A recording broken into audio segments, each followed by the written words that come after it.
Embracing Neurodiversity, Healis Autism Centre. Hi everyone, my name is Alisha and I'm joined by my co-speaker, Jasmine. Hi everyone. We'll be talking about the autism acceptance in Singapore society, so stay tuned.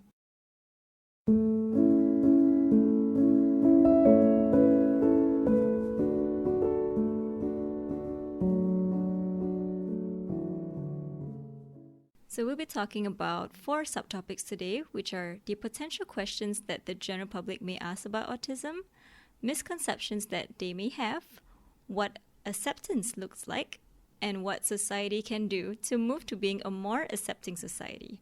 So diving into the potential questions that the general public may ask about autism, so one of the questions that people might ask is, how can I find out if my child has autism? So some may say they have a lack of eye contact, they may show no interest or less interest in communicating, they may even lose some language or social milestones between the ages of about 15 to 24 months. I think some as well, they really like routines and they are very sticking to a specific order as well. Like they just don't want to break that order at all. Right. And in terms of playing with toys as well, they can be very specific in how they play. Like instead of spinning the wheels of the car, and they will just line up the toys next to each other. Right. Yeah. It's sometimes even based on colors and shapes and things like that. Yeah, so these are just some of the telltale signs. But most of the time we would recommend going for an autism assessment where whether it's in a mainstream school, the school teachers may raise it up, and you can even find such assessments at any public hospitals here in Singapore. Speaking of public hospitals, we also have available therapies all across Singapore for autism, such as ABA therapy, speech therapy, and occupational therapy.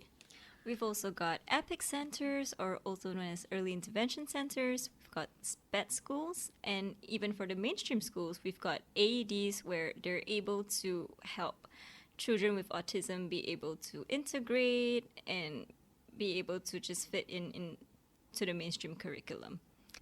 So for another very popular question that people seem to ask all the time is, can autism be cured? So now this is a very controversial question, which may actually seem quite innocent, but at the same time, people may not be able to answer it. So there's actually no known cure for autism, but as described about all the therapy and treatment that we've said so, they'll be able to help deal with specific issues, whether it's behavioral or helping to reach certain communication milestones, and some may even talk about prescribed medication to deal with certain traits such as even epilepsy or any type of seizure related. Yes, that's a really good point actually, and I've also heard that people think that people with autism have special skills and they grow up with various talents. I've had people tell me, will they grow up to be geniuses or really fancy artists, and I've even weirdly had someone ask me if they would be really good at casinos. Casinos? Yeah. Like, as in at slots, machines, or... Yeah, like blackjack or... You know. So with numbers. Yeah, I think that all ties down to like misconceptions with movies as well. Yes. Yeah. There's so many TV shows, and whether that's movies where they portray...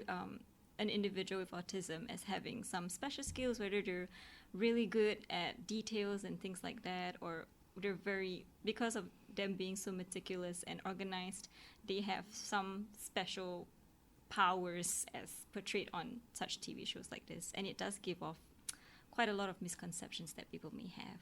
Yes, that's true. And I think they also give off a lot of other points as well about social interactions as well, like that they completely want to avoid social interactions, don't even want to interact with another human being, and they have very difficult ways to start up conversations as well.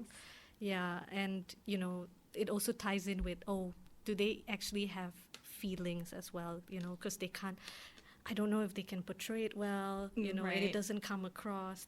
They're always so emotionless. Emotionless as well. So I really think it also comes in with the media that we have Yes. surrounding it, and the Right. lack of awareness. Or exposure Yes. to what autism really can be, because it's like the exact opposite. So because both of us have experience with children or teenagers or even adults who want to express themselves, who want to be able to communicate or even just make friends, but it's just that they're not so sure how to go about it. But it's not a wholesale of they really don't want social interactions. They do. Yes, It's just they have difficult ways or different ways to show that. Yeah, so it's not always about avoiding it. It's really hard for them. So imagine even for us adults, sometimes we, if we're very introverted, we're not sure how to Oh, approach yes. people like in a crowd. So think from a person with autism, it's like 10 times or 100 times that kind of feeling. So it's a lot different for them. Definitely. Which is why acceptance is really important. So some people may even ask, how does acceptance look like? So for me, I reckon individuals with autism would just want to be recognized as human beings or just part of the community and having needs just like both you and me. And they may even express themselves in certain ways. Oh, yes. I think it's really important that they feel like they can be who they are. And even if they have differences, those differences can shine as well. Right. And as well as even if these differences are portrayed, no one will really judge them for it. Yes. That's really important, I feel. Right. So even our tagline that we mentioned in the beginning is embracing neurodiversity. So meaning that we accept everybody and at the same time acknowledge those differences and accept those Yes. differences as well, right? We've reckoned that, like what you said, no one will judge them or no one will judge anybody for their differences or even care for any form of labels or anything like that. Yes, definitely. Which is why I think we, as Singaporeans as a whole, need to find ways where we can make society more acceptable towards people with autism. And I think that can start by having more opportunities for them to be included. Job opportunities is one really important one, Yes. as well as schools. For now, I think school systems need to be more proactive and have more teachers that are more equipped towards helping Right. students. Maybe we can assign ways for them to have assistance if possible. If there's especially a student that could be a bit challenging for Yes. teachers to manage in a group-based setting, especially. Right. Yeah, and Because we even based from my experience when I was shadowing one of my kids with autism in a mainstream school, I realized that it was always a struggle for the form teachers. And when the AEDs do come in, there is some help over there. But it would be even better for everyone else if there were more assistant teachers or if there were more training provided for, whether it's just mainstream school teachers or any other of the school staff that can help the child or any of the children with more special needs and things like that. yes. And I also think it would be very good if maybe in school curriculums, like they could include certain projects or presentations about what autism is like, so that even students as well, secondary students can learn about how they can be an ally towards people with autism. Right. Yeah, I think it's very important because I remember growing up myself, I didn't know what autism was really like in secondary school. It was more until I found out about it through watching shows or, going through university, which I really understood what this was about. But secondary school, I didn't really have that knowledge myself. So I think if students especially can learn about it at a younger age and can contribute to helping their fellow peers who have autism or could be on the spectrum, I think it could go a long, long way. Right. And they even be able to feel more involved in the whole process of being more accepting and inclusive. And at the same time, while the youth will be able to do that. They may even be able to pass it on to whether the older generations, such as their parents, their grandparents, and even to the newer generations for their younger siblings, or once they grow up and they have their own children, we would be having a new generation of more accepting individuals towards individuals with autism. So we even mentioned. So you mentioned about being more proactive in certain ways. So for me, I feel that the general public could display empathy in more proactive ways. Oh, yes. Yeah. So for example, let's say maybe some of us may have experienced individual with autism displaying like certain behaviors. Maybe they're flapping their hands, or maybe they're making some sounds or some verbalizations in a public space. It could be in the bus or train. It would always be good to not judge them and try to even see if they need any form of help at all. Maybe if they're acting in a certain way where they're upset by perhaps the sound or something like that, they might need to shift to a quieter environment, and seeing whether we can help them in that sense, or even provide the headphones in certain situations like this. Or even some other ways where, let's say, the parent or the caregiver is present and it looks like they're struggling, you can even offer assistance and support. You say, hey, do you need help? Is there any way that I can help you and your child or anyone over there, whether we can just provide some form of support for them? I think they will be really appreciative for that. Just for you to offer assistance to them, they would feel, oh, wow, thank you so much for actually acknowledging and even offering help to us. Yeah, and I think also because sometimes people also might think, oh, it's bad parenting on why the kid is suddenly making so much noise in the train, for example. Right. It happens sometimes. And then it stems down, oh, maybe they have parents who can't control the kid, So I think instead of coming so quickly to judgments straight away, it's more like, oh, I see you're struggling. Do you need help? Right. Even if the child looks like they have autism or not, just extending that hand, even if you're not sure whether they could be on the spectrum, it goes a long way, to just making a more accepting community as a whole. Definitely. Which is why I think as well, instead of also relying so much on, let's say, school systems and, the media in general, maybe we ourselves can also find ways to be more proactive and finding out more information about autism on our own level, you know, because sometimes on a day-to-day basis you might hear about it or you might see certain things happening. It's always good to get more research on your own to see how you can be a better member of society so that you can voice out, and be that help to someone that needs it in the future, because I think sometimes you never know when you can be put into a certain situation. Yes. And sometimes I feel like somehow when you just know that knowledge, you just dive in and you're able to help. Right. Right.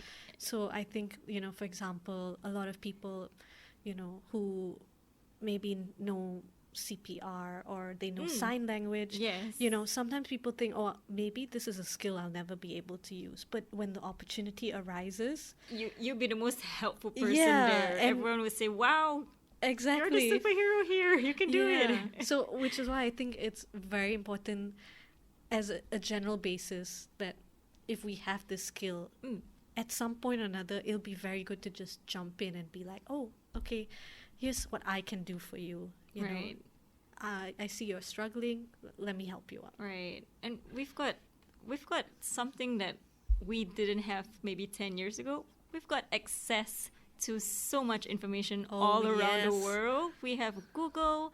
We've got you can even find research studies, actual journal articles on Google Scholar, because it's not hard. It's very easy to find any sort of research and information just to educate yourself and for your own, your own knowledge and your own sake, it would be more than helpful for everyone and anybody with autism for you to be able to be aware and just to know what exactly it means for them. Yeah, so go and access those information. Take advantage of the internet that we have now. Yes, please. Right, it's no longer, we're not living in the 90s, the 80s, or even the early 2000s. We're in 2021, so we've got so much information. So please, everybody, do yourselves, not just the world, do yourself a favor and go and get this information in.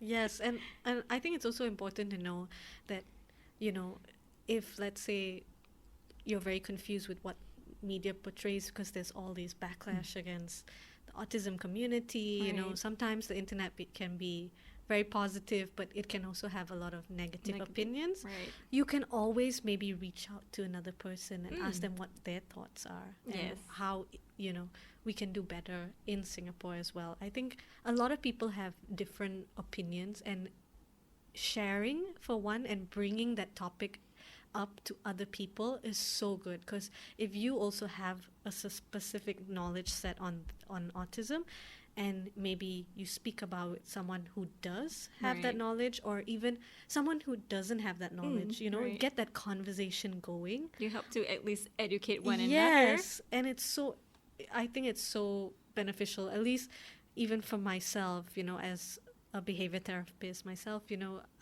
just me talking about the things I do at work, to people through all walks of life, Right. A lot of people who ask me about my job, I'm able to explain in so much more detail, and they're always so interested. Yeah. Do you have the same experiences, Alisha? Definitely. Whether it's in a Grab ride, and the Grab driver will always Oh, ask, yes. "Oh, what do you do?" And I would tell them, "Oh, I'm this," and they're like, "What is that?" And then I would tell them, and they're just, "Wow, there's such a thing here in Singapore." And I say, "Yes, there is such a thing. It's just that people don't always have the access to that kind of knowledge, because it's still something that's still very niche." Yes. But we said before, it's 2021, so we are definitely moving to a more accepting society. Now we just want to push it up and just multiply it tenfold, making it a lot more obvious, and at the same time just getting as many people into this community together, and just making it a much better place for everybody.